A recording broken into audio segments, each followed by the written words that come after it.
I mean, it's really become a big issue to the tune of $250,000 to $300,000 each job, just keeping. And it's interesting, the things that are pollution that you just don't think about. We don't let our contractors fuel their vehicles on the site, because if they run a gas tank over with diesel, that's stormwater pollution. You know, it goes into the ground or washes away. We don't, plumbers, for example, they use a lot of oil to cut threads on their pipe. They have a big plastic baking pan. I mean, we make them do that work in so that it's contained in that pan. The Jiffy Johns are sitting in plastic trays. I mean, that's how tough EPA is getting now. And I think those are kind of things you don't hear about here.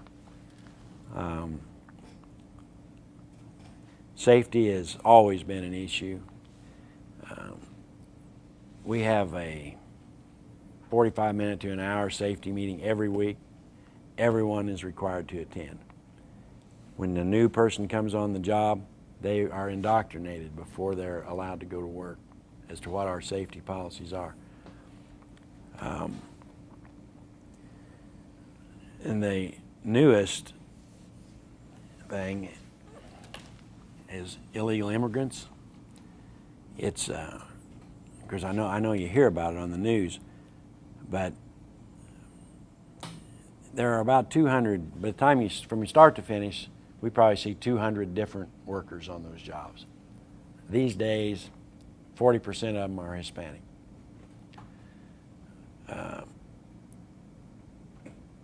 And we are, of course, required by law to verify that my employees are entitled to work in the United States. In my case, I don't have any foreign nationals, so it's pretty easy. There's a program you sign up with the government, federal government, and you can check Social Security numbers. And but I'm also required by Wal-Mart to ensure them that all of our subcontractors have legal employees. And a lot of those are foreign nationals. And that the real world of the illegal immigrants, just what we're experiencing since this became such a hot topic a year or two ago, is there are fewer and fewer subcontractors out there doing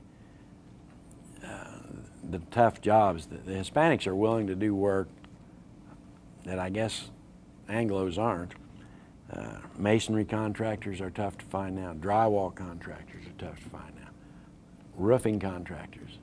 Those guys come up here from Mexico and they're more than happy to do that kind of work, and they're well paid to do it. But I think a lot of them were illegals.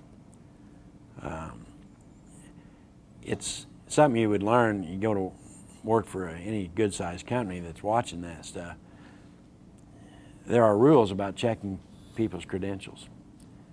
You must do this, but if you get, for example, a passport, you got a passport, you don't need anything else. If you don't have a passport, then you've got to have a driver's license and a birth certificate, or this or that. There's any number of identification that'll work. But once you've asked for that and it's been delivered, even if you think it's phony, that's the end of it. You cannot ask for anything else, because that's a violation of civil rights. So it's really become a tough issue. We have just instituted this year. Everybody on our job has a badge with his photograph on it, his name, and we have a guard at the gate. And if you just show up for work without your badge, you just don't work that day. I mean, it's, you know, if we've seen the guy 40 times and he comes to work without his badge, he goes home. Because that's part of our contract with Wal-Mart. So,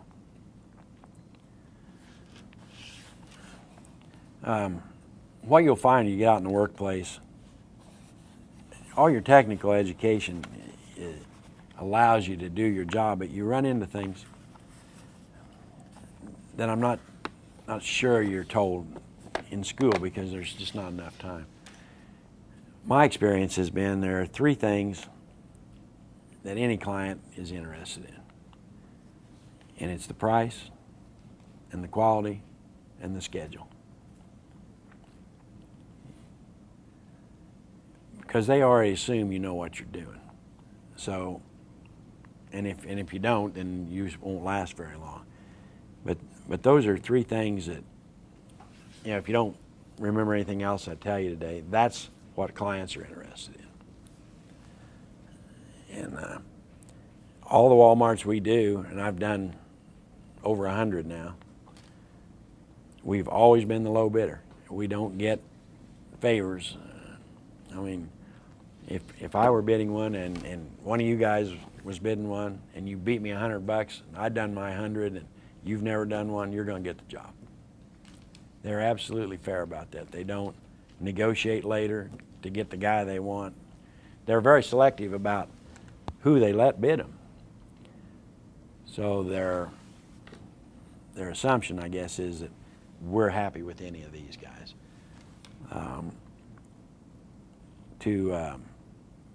To work for Wal-Mart now, you have to have been a $25 million a year minimum contractor for 5 years. To actually be a supervisor, they want 5 years, minimum of 5 years experience. It's an old story for young people. Don't want you if you don't have any experience. If you don't have any experience, you can't get a job, then how do you get experience? But we have a program there at our place where for the first, I was telling you, 2 to 3 years, we run young employees in and out of the office and get them acclimated to it. And we take the position that these 4 years you spent here is experience. And Wal-Mart has never quarreled with us about that. So that's kind of how you get working for either them or a contractor.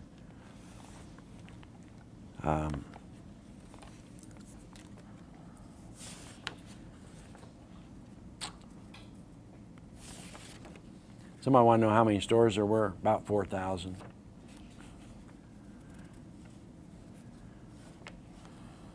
that worldwide? 4,000 in the world? Nationwide. Probably includes Alaska and Hawaii. No, their international division is something different. I'm just basing that on last year when I was in Bentonville. We always go down there at the end of the year, and they were telling us something over 3,600. So if they did this year what they did last, they have another 350 to 400 in place. So there's a lot of questions about whether or not they were the same. They're really not. Some municipalities want it nicer, so Walmart usually tries to comply with that. I was just in Hawaii for about a week and saw 2 of them out there, and they're green, and I've never built a green one. It's just they kind of blend in with whatever the city fathers want.